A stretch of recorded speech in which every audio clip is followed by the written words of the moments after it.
நெல்லை mayor தேர்தலுக்கான வேட்புமனு தாக்கல் நாளை மறுநாள் நடைபெறும் என அறிவிக்கப்பட்டிருக்கக்கூடிய அன்னை செய்தி பார்த்துக் கொண்டிருக்கிறோம். மேயர் பதவியை பிடிக்க கவுன்சிலர்கள் மத்தியில் கடும் போட்டி என்ற தகவலும் வெளியாகியிருக்கிறது. நெல்லை மேயருக்கான வேட்புமனு தாக்கல் நாளை மறுநாள் வேட்புமனு தாக்கல் தொடர்வதாக அந்த அன்னை செய்தி வெளியாகியிருக்கிறது. நெல்லை மேயர் தேர்தலுக்கு நாளை மறுநாள் முதல் வேட்புமனு விநியோகம் தொடங்கும் என மாநகராட்சி ஆணையாளர் சுகபுத்ரா அறிவித்திருக்கக்கூடிய அன்னை செய்தி.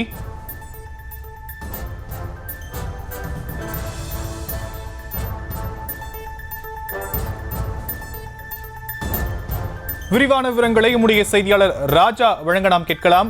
ராஜா, நெல்லை மேயர் தேர்தலுக்கு நாளை மறுநாள் முதல் வேட்புமனு விநியோகம் தொடங்கப்படும் அப்படின்னு மாநகராட்சி ஆணையாளர் தெரிவித்திருக்கிறாரு. இது குறித்தான கூடுதல் விவரங்கள்.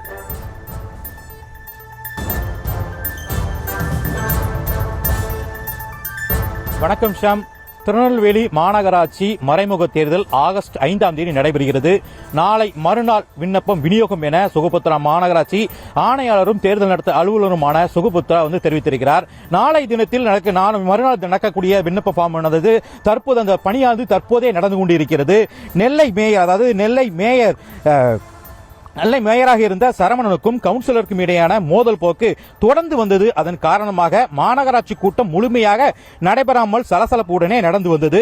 ஒரு கட்டத்தில் ஆளுங்கட்சி கவுன்சிலர்கள் அவருக்கு எதிராக நம்பிக்கையில்லாத தீர்மானம் கொண்டு வந்த நிலையில் கடந்த 5ஆம் தேதி மேயர் சரவணன் பதவியை ராஜினாமா செய்தார். இதனைத் தொடர்ந்து ஆணையாளர் தாக்கரே சுபம் தலைமையில் மாநகராட்சி கூட்டம் கூட்டப்பட்டு அவரது ராஜினாமா கடிதம் ஏற்கப்பட்டது. தொடர்ந்து பொறுப்பு மேயராக KR ராஜு நியமிக்கப்பட்டு கூட்டம் எவ்வித சலசலப்புமின்றி அமைதியான முறையில் நடைபெற்றது. இந்நிலையில் பொறுப்பு மேயராக இருக்கும் KR ராஜு தனக்கு மேயர் பதவி வழங்கினால் எவ்வித சலசலப்பின்றி மாநகராட்சி கூட்டத்தை நடத்துவதற்கு தன்னால் முடியும் என்றும் கூறி தனக்கு ஆதரவான கட்சி நிர்வாகிகளை சந்தித்ததாகவும் கூறப்படுகிறது.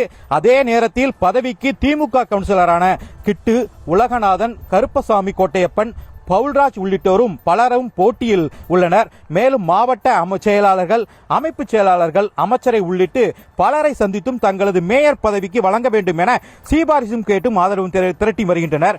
கட்சி மேலிடம் அறிவிக்கும் கவுன்சிலர் தான் மேயராக தேர்ந்தெடுக்கப்படுவார் என திமுக நிர்வாகிகள் தெரிவித்திருக்கின்றனர். அது மட்டுமல்லாது தற்போது நெல்லை மாநகராட்சி மேயர் பதவி நிரப்பிடும் பொறுத்து மறைமுக தேர்தல் நடத்துவதற்கான மாநகராட்சி கூட்டம் வருகின்ற 5ஆம் தேதி திங்கட்கிழமை காலை 10:30 மணிக்கு கூட்டரங்கில் நடைபெறுகிறது.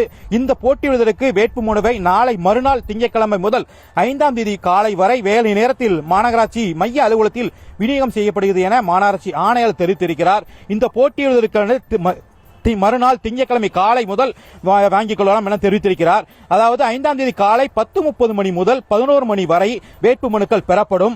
11 மணி முதல் 11:30 மணி வரை வேட்புமனு பரிசீலனை செய்யப்படும். அதைத் தொடர்ந்து 11:30 மணி முதல் 11:45 மணி வரை வேட்புமனு வாபஸ் பெறுவதற்கு நேரம் அளிக்கப்படும். பின்னர் போட்டி இருந்தால் 12:30 மணி முதல் 2 மணி வரை தேர்தல் நேரம் வாக்குப்பதிவு நடைபெறும்.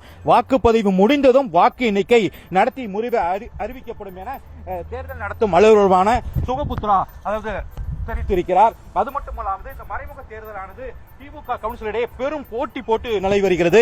தான் மேயர் என்று பல பேர் நினைத்துக் கொண்டு அனைவருமே தேர்தல் சமயத்தில் போட்டியாளர்கள் என நினைத்து மாநகராட்சி அனைத்து கவுன்சிலர்களுமே மேலிடத்தில் தங்களுக்கு மேயர் பதவி வேண்டும் என சிபாரிசு எதிர்பார்க்க கொண்டிருக்கிறார்கள். ஷாம்.